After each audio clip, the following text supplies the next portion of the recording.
Hola amigos, hoy voy a continuar con un nuevo episodio de Píldoras Historiográficas con un tema que siempre me ha llamado la atención como historiador, la analogía. La posibilidad de comparar etapas históricas por muy distantes que estén en el tiempo para averiguar si se repiten patrones o modelos de desarrollo en procesos de crisis, transiciones o conflictos como los que estamos viviendo. Por eso, aprovechando el clima bélico que nos rodea, voy a empezar con una pregunta que probablemente muchos os estéis haciendo en estos días. Mientras observamos la escalada militar entre Israel, Estados Unidos e Irán, mientras vemos cómo una crisis regional amenaza con alterar el equilibrio de todo Medio Oriente y al mundo en general, surge inevitablemente una duda. ¿Estamos entrando en una crisis del sistema internacional? Y si esta crisis existe, hay otra pregunta aún más interesante. ¿Ha ocurrido algo parecido antes en la historia? Los historiadores solemos reaccionar con prudencia ante este tipo de preguntas. Sabemos que las analogías históricas pueden ser peligrosas. La historia no se repite mecánicamente. Cada época tiene sus propias condiciones tecnológicas, económicas y culturales. Sin embargo, también sabemos algo más. Sabemos que el pasado puede funcionar como un laboratorio intelectual, no como un espejo exacto del presente, sino como un lugar donde ciertos fenómenos históricos aparecen con una claridad que a veces resulta difícil percibir en nuestro propio tiempo. Uno de esos momentos históricos es el siglo IV a.C., un periodo extraordinariamente interesante porque en él encontramos algo que también parece caracterizar al mundo actual, la crisis de un sistema político que durante siglos había organizado el equilibrio internacional. Esta idea no es nueva. El historiador Marc Bloch, uno de los fundadores de la Escuela de los Anales, decía que la incomprensión del presente nace fatalmente de la ignorancia del pasado. Pero añadía algo más importante todavía. El pasado no sirve para repetirlo, sino para formular mejor las preguntas del presente. Este es el espíritu de lo que algunos historiadores llaman analogía histórica.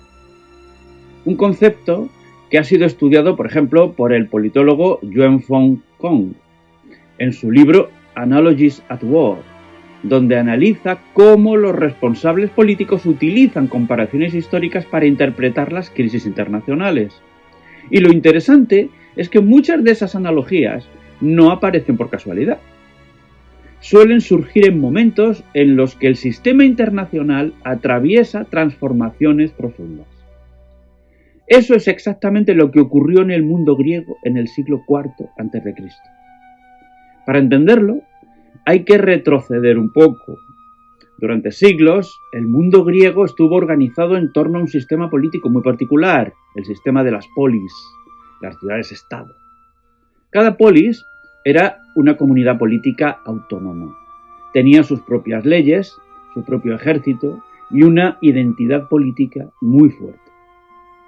Atenas, Esparta, Tebas, Corinto, cada una defendía celosamente su independencia. Este sistema produjo una de las culturas más extraordinarias de la historia, la filosofía, la tragedia, la historia del pensamiento político, pero tenía una fragilidad estructural. Estaba diseñado para un mundo relativamente pequeño. Las ciudades podían competir entre sí, formar alianzas, guerrear y reconciliarse porque la escala del sistema seguía siendo manejable. Este equilibrio empezó a resquebrajarse después de uno de los conflictos más devastadores de la historia griega, la Guerra del Peloponeso. Entre el año 431 y el 404 a.C., Atenas y Esparta se enfrentaron en una guerra que terminó agotando a todo el mundo griego. El historiador Donald Kagan, que dedicó 4 volúmenes monumentales a este conflicto, sostiene que la Guerra del Peloponeso destruyó el equilibrio político que había organizado el mundo griego durante el siglo V.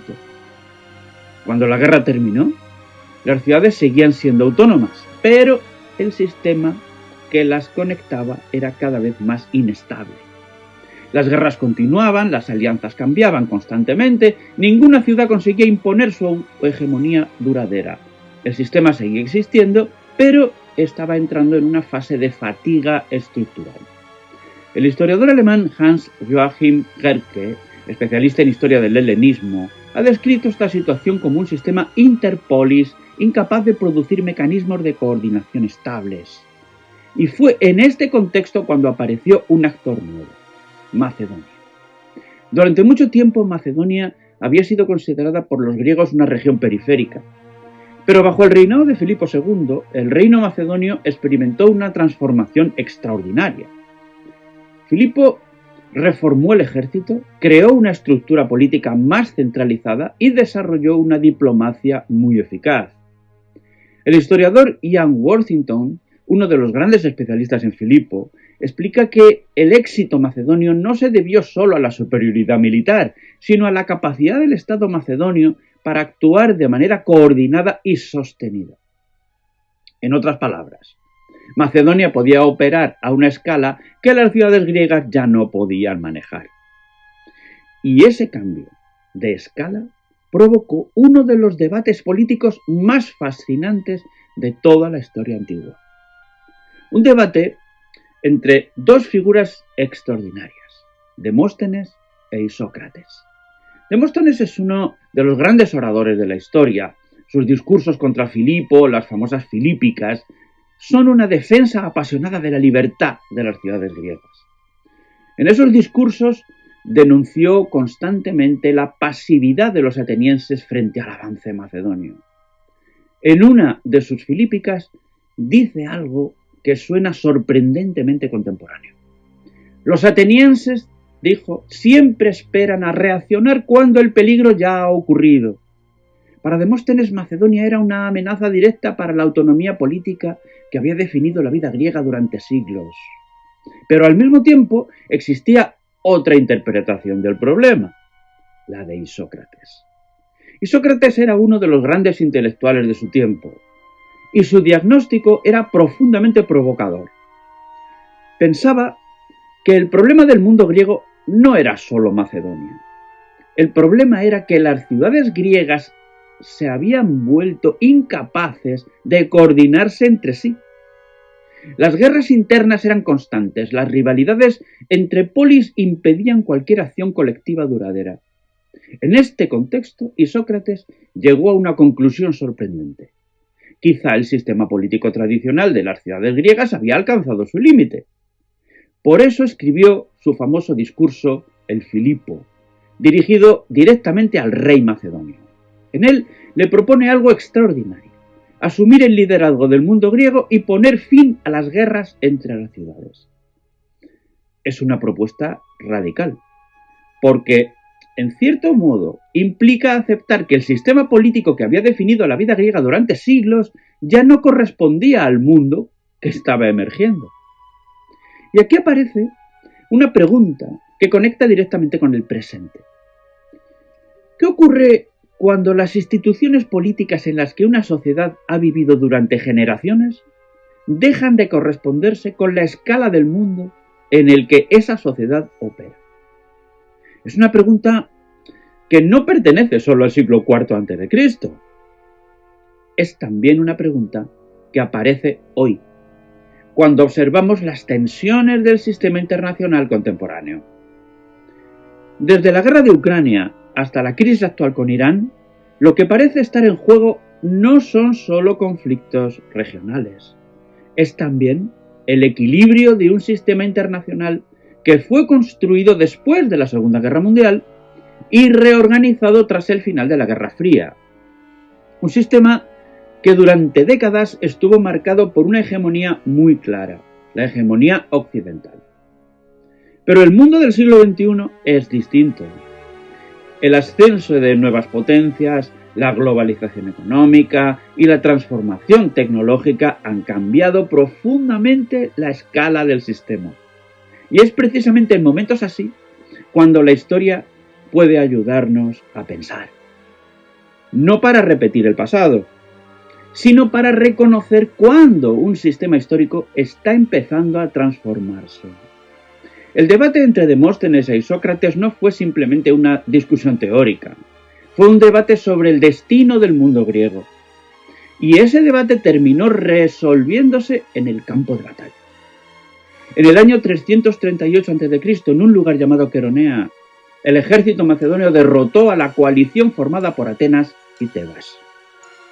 La batalla de Queronea no fue solo una derrota militar, fue el momento en el que el equilibrio político del mundo griego cambió definitivamente. A partir de entonces, Macedonia se convirtió en la potencia dominante del mundo griego. El historiador Hammond, uno de los grandes especialistas en Filipo II, sostiene que Queronea marca el final del sistema político clásico de las polis. Las ciudades griegas no desaparecieron. Atenas siguió siendo Atenas, Esparta siguió siendo Esparta, la cultura griega continuó floreciendo durante algunos siglos más. Pero el marco político que había organizado su independencia había cambiado. La capacidad de decidir el equilibrio del mundo griego ya no residía en las ciudades, residía en una estructura política capaz de actuar a una escala mayor. El gran adversario de Macedonia, Demóstenes, sobrevivió a Queronea, pero la historia aún le reservaba un final trágico. Años más tarde, cuando los macedonios persiguieron a los líderes de la resistencia griega, Demóstenes se refugió en el santuario de Poseidón en Calauria.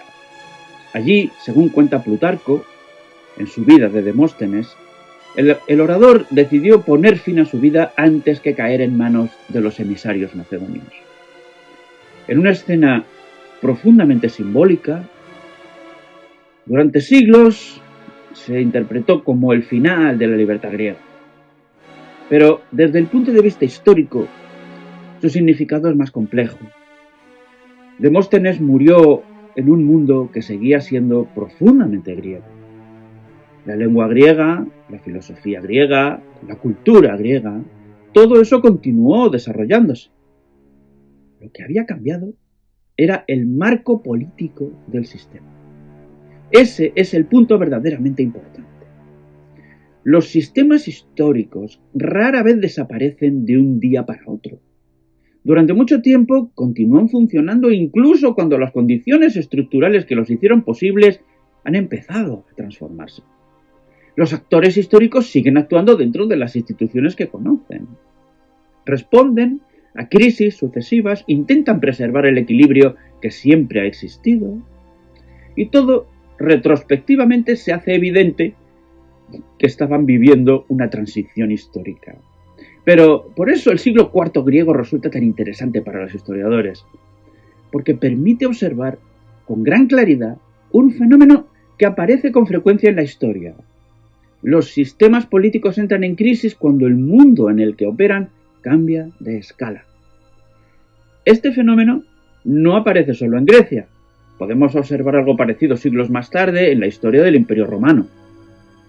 Durante mucho tiempo, Roma había construido una estructura política extraordinariamente eficaz. Un imperio capaz de organizar territorios inmensos, garantizar redes comerciales y mantener un equilibrio relativamente estable durante siglos. Pero a partir del siglo III y IV de nuestra era, el imperio comenzó a enfrentar presiones cada vez mayores en sus fronteras. El historiador Peter Heder, en su libro La caída del Imperio Romano, The Fall of the Roman Empire, sostiene que Roma no cayó simplemente por decadencia interna, sino por la aparición de nuevos actores políticos en sus fronteras capaces de movilizar recursos y poblaciones a gran escala. Al mismo tiempo, el historiador Brian Ward Perkins ha subrayado que el colapso del Imperio Occidental implicó una ruptura material profunda. El colapso de redes comerciales, infraestructuras, niveles de producción que habían caracterizado al mundo romano durante siglos. Roma no cayó de un día para otro. Durante mucho tiempo siguió funcionando. Pero cada crisis, cada presión en las fronteras, cada conflicto regional iba revelando una tensión cada vez mayor entre la escala del imperio y su capacidad para gestionar ese espacio. Aquí aparece un concepto que el historiador Paul Kennedy popularizó en su famoso libro The Rise and Fall of the Great Powers, es la sobreextensión imperial. Las grandes potencias no suelen desaparecer de forma súbita, más bien entran en periodos prolongados en los que deben responder a múltiples desafíos simultáneamente. Y cada intervención, cada guerra, cada esfuerzo por preservar el equilibrio existente aumenta la presión sobre el sistema. Cuando observamos el mundo contemporáneo es difícil no percibir algunas resonancias de estos procesos históricos.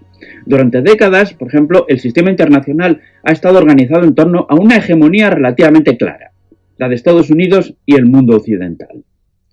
Ese sistema se consolidó después de la Segunda Guerra Mundial y se reforzó tras el final de la Guerra Fría.